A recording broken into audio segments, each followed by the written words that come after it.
Okay, so welcome to this talk now, and we're going to be talking to my topic talk that is all about the wrap-up of 2020. So, everyone, what has 2020 been about? Let me tell you, I know I've spoken to so many people over the last 10 months, and so many people have just gone, what is going on?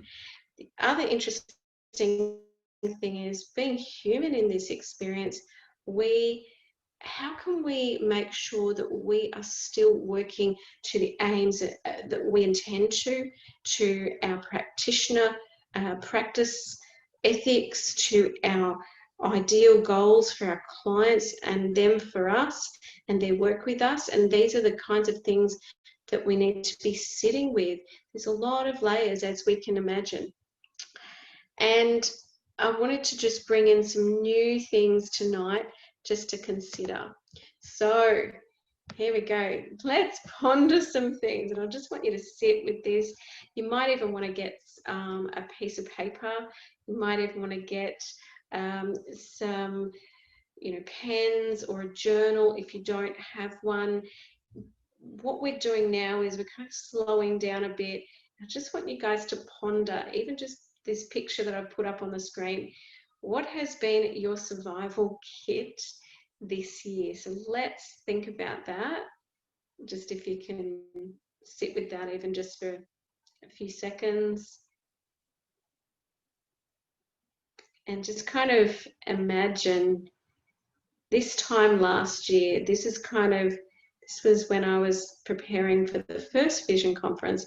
None of us would expect that we would be here right now. So this is kind of thinking about that, and I think that's what we're sitting with too. So ultimately, a lot of things have been flipped on their head. Now we're kind of thinking about the year that's been in this conference, and it's been a little bit topsy-turvy, let me tell you. Probably that would be a euphemism. So first up, this is where we started. This is where we started our year in Australia. For those of you who are listening from elsewhere, if you're British or European, the Australians were hit with it. This is where we started our year for the Vision for 2020 original conference. There was bushfires, and so there was a lot against me even pulling off the original conference. And now we've got a whole bunch of other things that we've got to contend with. But I just wanted to focus on this just for a second, just to kind of even just have a quick glance back at what the year has been. So we started out with the fires. And then we had things like this. We had the toilet paper, and 2020 can go down with, the whirlwind and crazy year that we've actually had. Is, we've had toilet paper, all sorts of things this year, and I guess I wanted to put this as the picture speaking 1,000 words. What does this actually mean for us? Okay, and so what we need to now think about is we need to think really, what has this time been for me, and what has this been like for our clients or potential clients to even find support? So more pictures just to think about, and again to ponder about. And some of these pictures may or may not be controversial, but again, it's just for you to make your own conclusions. Nothing here is for things either side, because there's been so much going on social media, in the media, and so many things. And we could talk about, all sorts of things. And even just a mere mention of a word like election too. There's all sorts of conjuring up that comes with these words. So that's what we're also contending with as well. So that's what we really need to be thinking about is what has this year been? We're just thinking about this from another angle where, you know, what does it mean for us as people, as human beings in the world, and working with other humans?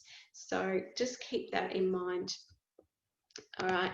So I originally saw this picture on someone's blog and I thought this is a classic where, you know, everything that we thought was normal has now been, whether it's covered up or changed up or become different. And that is the nature of what's gone on this year. You know, the Mona Lisa with a mask on and toilet paper and hand sanitizer. So that, if that doesn't give a symbol for this year, I don't know what does. I don't know if anybody's seen that picture. I just thought I'd put this one in as well as something to kind of think about. So as I put here before, we're, you know, what has this year been, hey? Then, you know, after all of this initial pondering, the year that has been fascinating, and just in regards to what does it mean for us working online? And for those of us, and some of us here, I know Kath Nibbs, who's just joining us, those people like myself and Kath and others like Pip, who've been working in the online space for some time now, this year has been immense in terms of work and assisting clinicians to transition to the online space as well. And so that's also been fascinating to watch and be part of and lead and still keep that leadership role, or keep helping to mentor the next people in, and what has that actually meant for, you know, our just our psyches and how we practice, and what have you been prepared for, what have you been prepared for, and what haven't you been prepared for, and what you've, you know, done in advance, what have you not prepared for, have you prepared for all eventualities?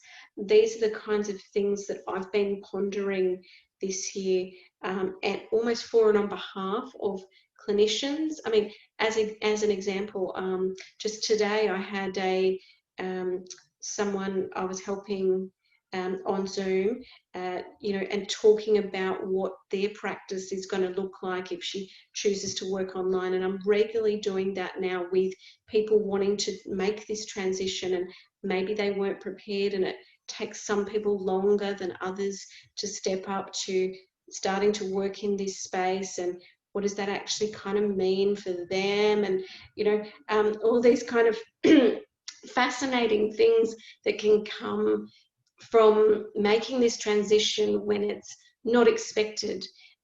Sometimes when transitions are made when we expect it, it's easier, but other times it's not if it's been, you know, forced upon us. So we're also thinking about that. This is transition, life transition, work transition, and where life and work transition is kind of merged with this year.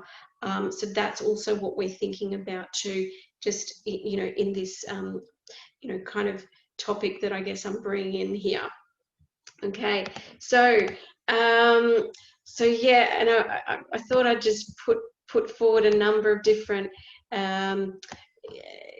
you know, pictures here just to think about, you know, where you've got the little boy, he's hand sanitizing and he's in front of a computer, and how different this is even just from thinking about how we were last year, and what this actually kind of means for, you know, everyone, and, you know, people who might be living away from each other. What does this actually mean? So it's thinking about this in a deep way is what I guess we're bringing in here now. So what have we been left with? What have we been left with? And this is what we're really sitting with, I guess, on a deeper, more grounded level now. And that's what's I'm hoping you'll gain from this. Ooh. Fear, safety concerns, anxiety, clients wrung out, and maybe practitioners being wrung out. I know Annette will talk to that too. So this is kind of what we're left with, but what does that actually mean for us all? So what does fear have to do with anxiety? And I know all the practitioners in the room might know this, but this is also just bringing things in from the researchers. So from my place, I work with clients' anxiety and concerns, but often we're looking at the underlying anxiety too. So underneath the anxiety, we've got the fear, the fight or flight response. You know, we've got the triggers of anxiety and fear that can be that, you know, so overwhelming. You've got that schism in our minds, and you know, it harms and inhibits our ability to connect with others. And it's in those moments that are almost the best to connect. So oxytocin has significance in those moments, and it's not released without connection. And this has been the issue, just as a side note, with social distancing as an example. So in other words, when we've been asked to disconnect by our governments, courtesy of COVID, it drives up anxiety, really drives up that anxiety response, and limits our ability to connect with others.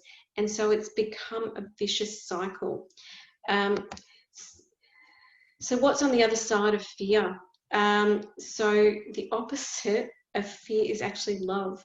And so this has been discussed by spiritual writers. Most of you watching back will actually know that I work transpersonally as well. And in a lot of the different spiritual texts, particularly the Course in Miracles and others like it, have actually spoken that the opposite of fear is actually love. And this is almost the quandary we're in right now. So where is the love? So for me, I've looked around the world and I've found huge pockets of care, despite the great deal of loss, anxiety, and lack of care and connection. So whether it's not being allowed to hug, kiss, or caress our friends and family members, that can bring up anxiety within us all. And especially as we're sentient beings who are hot-wired for connection. So, and a lot of this has been backed up by Porges's work around the polyvagal, just by the way, everyone. So fear is enhanced with social distancing. We lose our levels of oxytocin and connection, and some of my work and research in the past also comes in here too. I can back that up. So our capacity to love and be loved is diminished. Our clients' capacity as well to love and be loved is limited and diminished too. So these are the things we really need to ponder about and to think about and have reflective practice about. So what's the antidote? Because we don't want to leave ourselves with just like, oh my God, this is so overwhelming. And absolutely it is, and this year has been. So the antidote is to connect with others. Though if we're unable to socially, depending on where we live, so it's going to be important in the coming months and years that we work hard on connecting to our inner self first. Beyond connecting to ourselves, it's important to virtually connect, even here.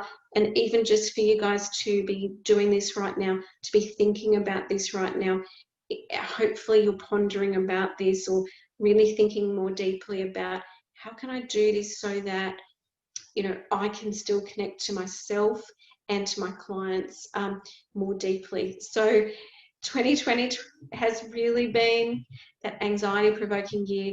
So my take on this is to please take care of yourself. And that's it from me for this kind of talk.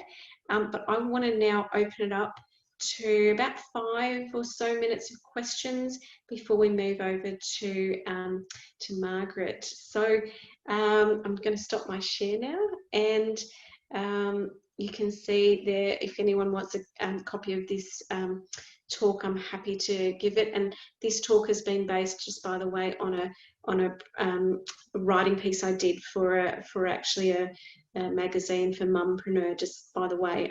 So there's a bit of crossover with that writing piece. So if anyone has any questions, let me know. Otherwise, we will move over to Margaret. We're going to try and stick well to time. Thank you everyone for joining. Any questions?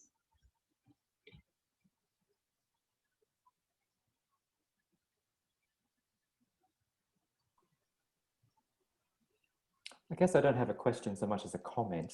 I'm reflecting on, you asked the question about the survival kit, and some of the things that you talked about the finding new ways to connect has been really, really important in this whole situation with COVID and all the restrictions that have been imposed upon us. Managing the fear and anxiety. So I'm connecting to some things, but also choosing to disconnect with other things as well. There are things that are driving the fear or ramping up my anxiety. So I've been finding myself toying with, like, what do I need to connect with and what do I need to disconnect with quite a lot. And some of that disconnection has been around some of the popular narratives that are coming through the media and social media and all that kind of stuff. So there's been a play of, like, I need information, but the information that is coming from popular sources is actually not helping me. Yes. How do I disconnect with that? Noticing in myself that my own emotions, there's been a rising anger around feeling restricted and masked, and making sure that I still have a voice in what's looking at. How do I communicate that? How do I maintain a routine and stability when every 2 weeks in my area there's been a change and something is different? And how do we then manage a routine and stability? And how do I then hold that space of my clients who are also dealing with issues? So if I can't hold it for myself, can I hold it for them? So, and then trialing methods of supporting people. I mean, I've been flagging stuff right from when the restrictions started being imposed here in Australia, that people to reach a point where they were not going to cope very well. Yes. The end of their resilience to a point, in some respects, because things dragged on longer than anybody anticipated. But then what are people doing to find support? And I've been trying stuff and it's not going anywhere, and how do we work with that? So absolutely, some comments there to put out there. Yeah, thank you. Thanks, Neville. I feel like I'll talk to that on another level too, but I guess I 100% agree with everything that you said there, Neville. Yeah, how do we connect to the right things for us and disconnect from the things that aren't working for us? And then there's an addition to that where we actually need to be thinking about our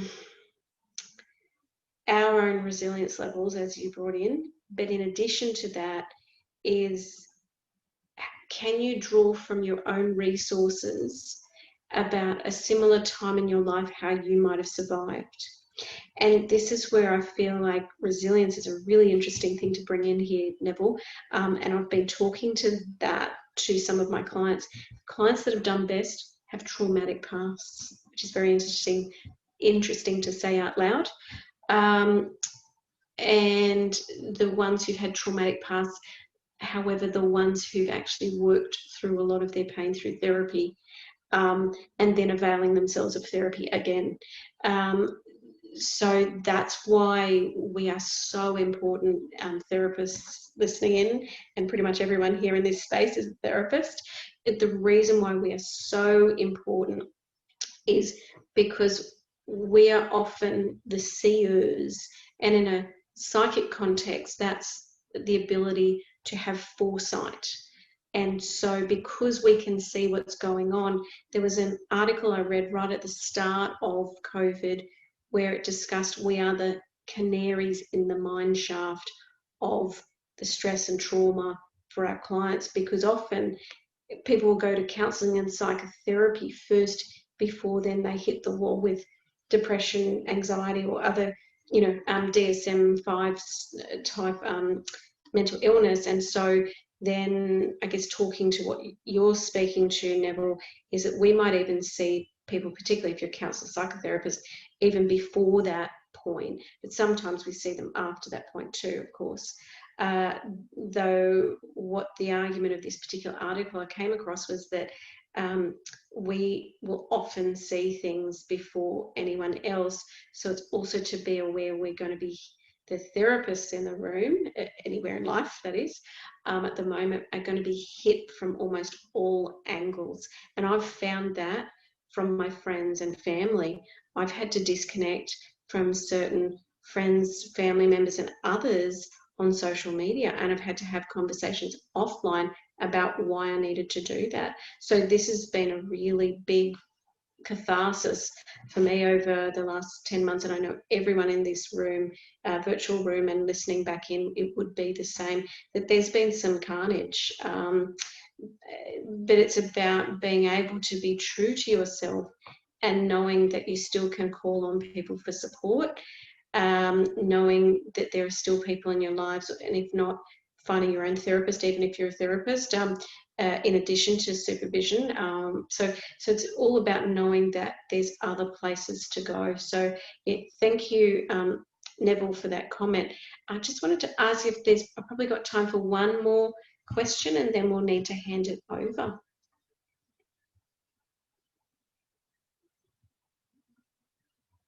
No questions? Thanks so much, Neville, for that. How about we hand it over to Margaret?